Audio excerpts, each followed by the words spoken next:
గణాధిపతయే నమః. శ్రీ గురుభ్యో నమః. శ్రీమాత్రే నమః. ప్రేక్షకులందరికీ స్వాగతం. శుక్రగ్రహ మార్పు. ఈ శుక్రుడు ఉచ్చస్థితిలోకి మార్పు చెందడం అనేది జరుగుతుంది. అంటే తన ఉచ్చస్థానమైన మీనరాశిలోకి ఈయన మార్పు చెందుతున్నాడు. ఎప్పుడు మార్పు చెందుతున్నాడు అంటే జనవరి 28 నుండి ఫిబ్రవరి 28 వరకు కూడా ఈయన ఈ మీనరాశిలో సంచారం చేయడం అనేది జరుగుతుంది.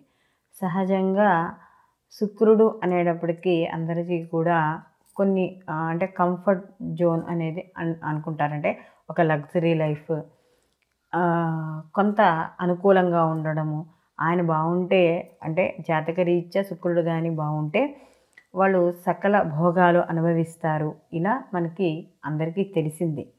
అయితే ఇక్కడ శుక్రుడికి కూడా కొన్ని స్థానాలు కానీ ఆయన సంచారం చేస్తూ ఉంటే వాటిలో వ్యతిరేక ఫలితాలు ఇవ్వడం కూడా ఉంటుంది. అన్ని శుభ ఫలితాలు ఇస్తూనే చాలా తక్కువ స్థానాల్లో అశుభ ఫలితాలు ఇవ్వడం అనేది ఈ శుక్రుడు జరుగుతుంది.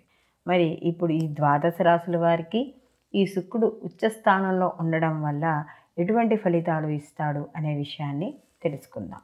కుంభరాశి వాళ్ళకి శుక్రుడు నవమ చతుర్థాధిపతి. ఈ నవమ చతుర్థాధిపతి అయి ఉండడం వల్ల వీళ్ళకి దూర ప్రయాణాలు చేయడం, ఆ ప్రయాణాల్లో కూడా వీళ్ళకి ఎక్కువగా విహారయాత్రలు వాటికి వెళ్తూ ఉండడం, కుటుంబ పరంగా కూడా అంటే కుటుంబంతో సహా వెళ్ళడం, దీంతో పాటుగా వీళ్ళకి గృహంలో మార్పులు చేసుకోవడం, ఆ మార్పులు మంచిగా అంటే ఒక కంఫర్ట్గా వాళ్ళకి ఏవైతే అనుకూలంగా ఉంటుందో అలాంటి సౌకర్యాలతో చేసుకోవడం అనేది జరుగుతుంది. అలాగే ధన వృద్ధి కలుగుతుంది, ధన లాభం కూడా వచ్చే అవకాశం, స్త్రీల పరంగా వీళ్ళకి మంచి లాభాలు వచ్చే అవకాశం అనేది కనబడుతుంది. అలాగే దీంతో పాటుగా సమాజపరంగా కూడా కీర్తి ప్రతిష్టలు అనేవి పెరుగుతాయి.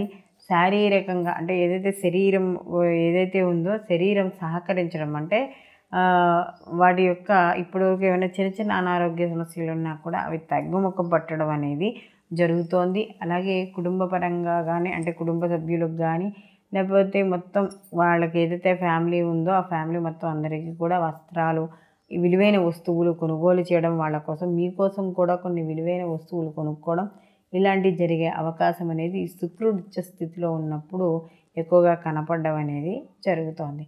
అయితే ఈ శుక్రుడు ఉచ్చస్థితిలో ఉన్నప్పుడు ఉన్నా కూడా మరి ఈయన ద్వితీయ చతుర్థాధిపతి అయ్యాడు. చతుర్థాధిపతి అయినా కూడా ఇక్కడ వీళ్ళకి పూర్వపుణ్యస్థానంలో శుక్రుడు ఉన్నాడు కాబట్టి వీళ్ళకి ఖచ్చితంగా ఏవైతే పనులు జరగాలి అని అనుకుంటున్నారో ఆ పనులన్నీ కూడా ఖచ్చితంగా జరిగి తీరుతాయి.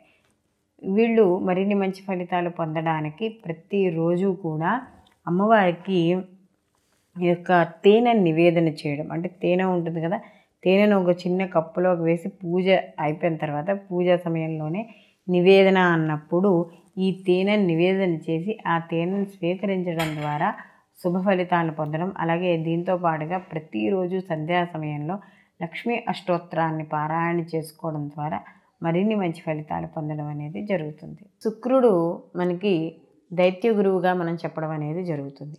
సహజంగా శుక్రుడు మన కారకత్వాలుగానే చూసుకుంటే సంగీతం, సాహిత్యం అంటే ఇప్పుడు అయ్యే కవులు, నృత్యము, లలిత కళలు ఇలా చెప్పుకుంటూ ఉంటాం కదా, అంటే పెయింటింగ్ ఇలాంటివి కూడా వీటికన్నింటికీ కూడా శుక్రుడు కారకుడు. అలాంటి శుక్రుడు కానీ జాతకంలో బాగుంటే దీనికి సంబంధించి అయితే ఇవేవైతే సినీ కళారంగాల్లో ఎవరైతే ఉన్నారో వాళ్ళందరికీ కూడా అనుకూలంగా ఉంటాయి. అలాగే మనకి ఈయన అలంకార ప్రియుడిగా మన అలంకారానికి సంబంధించిన వస్తువులు అంటే ఈ వస్త్రాలు, ఆభరణాలు, వెండి, బంగారం, వజ్రాలు ఇలాంటి వాటికి అన్నింటికీ కూడా శుక్రుడే కారకుడు. కాబట్టి ఇలాంటి వాళ్ళు ఎవరైనా వ్యాపారాలు చేస్తున్న వాళ్ళు కానీ వాళ్ళందరికీ కూడా చాలా అనుకూలంగా ఉండడం అనేది జరుగుతుంది. ముఖ్యంగా శుక్రుడు అంటే శుక్రుడికి సంబంధించిన వాళ్ళు ఆ నక్షత్రం కానీ ఆ లగ్నం కానీ ఆ రాశి కానీ సంబంధించిన వాళ్ళు ఎలా ఉంటారంటే సహజంగా మాట్లాడేటప్పుడు కూడా చాలా మృదుత్వంతో మాట్లాడడం, ఇతరుని ఆకర్షించేటట్టుగా ఉండడం, అంటే వాళ్ళ ప్రవర్తన కావచ్చు, వాళ్ళ మాట కావచ్చు, ఇతరులను ఎవరైతే ఉన్నారో వాళ్ళని ఆకర్షించే రకంగా ఉండడం అనేది జరుగుతుంది. దాంతో పాటుగా వీళ్ళకి పరిశుభ్రత అంటే ఎక్కడికి వెళ్ళినా కూడా నీట్గా ఉండడం, అంటే వీళ్ళు వెళ్ళిన చోటు కూడా నీట్గా ఉండాలి, లేకపోతే వీళ్ళు అక్కడ కొంచెం ఫ్రీగా ఉండలేరు. ఈ యొక్క శుక్రుడికి కాస్త పవర్ ఎక్కువ ఉన్నవాడు జాతకంలో. అలాగే అవతల వాళ్ళు కూడా అలాగే ఉండాలని కోరుకుంటారు.